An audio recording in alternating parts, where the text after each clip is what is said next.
name is Eli Phillips, and this is a picture of a man named Thomas Day. He was sort of a minor intellectual writer and poet from around the end of the 1700s. He died in the 1790s, and that text in his hand is probably Jean-Jacques Rousseau's Emile. These are his two most famous works. The one on the left is a sentimental abolitionist poem, and the one on the right is a moral, didactic collection of short stories for young children. What a lot of people don't know about Thomas Day, or didn't until recently, is that he's basically the Count Olaf of his time period. He hatched up a cracked plan to kidnap two 12 and 13-year-old girls and take them to France, where he attempted to educate them to be his perfect wife. He planned to choose one of them. And this scheme failed. He was only 23 years old, so biographers who knew him kind of tried to tamp it down. They didn't want this really getting out into the public.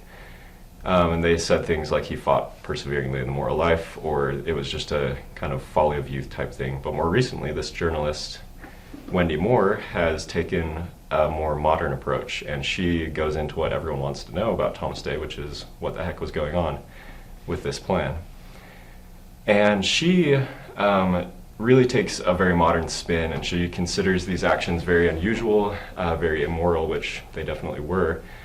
But at the same time, there were things going on historically that made this a really resonant and just really kind of historically important event. So anyone who knows about the late 1700s in Europe knows that it was a time of crazy social change. The French Revolution was happening, people were rethinking pretty much everything in a very radical way.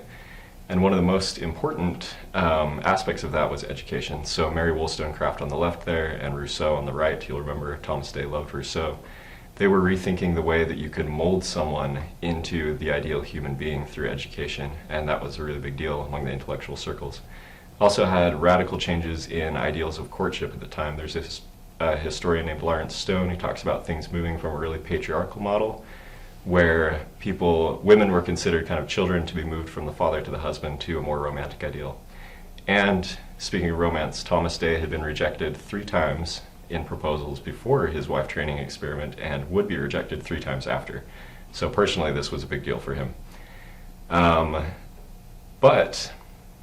So it kind of came together as the perfect storm for Thomas Day, and just things historically were going on, and this ended up actually getting translated into a lot of fiction, this story. And the first person to do so was a woman named Maria Edgeworth, and she put Thomas Day into her novel Belinda as a character named Clarence Hervey, who finds a young woman in the woods, tries to train her as his wife, eventually gives it up as a silly project and marries the main character instead.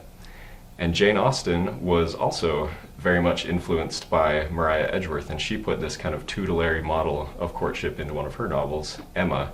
And she toned it down a lot, but John Knightley is still much older than Emma. He still tries to train her morally, and they kind of flirt with this, and it's treated very lightly.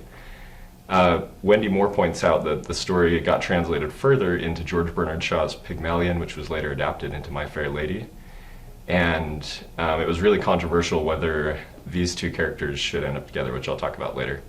And Moore calls these stories Pygmalion myths. Pygmalion is the story of the sculptor in ancient Greece who made Galatea his ideal woman, and then she was brought to life by the gods. And Moore thinks that this was very immoral by the 1900s, but she kind of leaves out the 1800s, the Victorian era, which was in between Austen and Shaw. So I think that I found the missing link in Charles Dickens' Bleak House, where a character named John Jarndyce adopts a character named Esther Summerson from an orphanage and later admits to having had designs to marry her. And there are a lot of weird similarities between these two. This is a chart of name similarities, but the plot is just strikingly similar. His admission to her is really similar to what actually happened with Thomas Day. And this could all be a coincidence, but the way that Dickens treats it can shed some important light because the story is really similar. So the fact that John Jarndyce feels very ashamed about it, the fact that it's contrasted with the romantic relationship of Esther and her lover is important, shows that it was becoming immoral at that point. And this is still a controversial topic as much as Moore thinks that it became immoral. My Fair Lady, the two characters end up together. We're changing our ideals of courtship all the time. And those two quotes are actually from Shaw and a playwright who changed the play so that the two characters end up together. Shaw thought this was very immoral, and us now, we think that this is a damnable ending to have a tutelary courtship. But the story of Charles Dickens shows that that was a gradual process. That's all I've got. Thanks.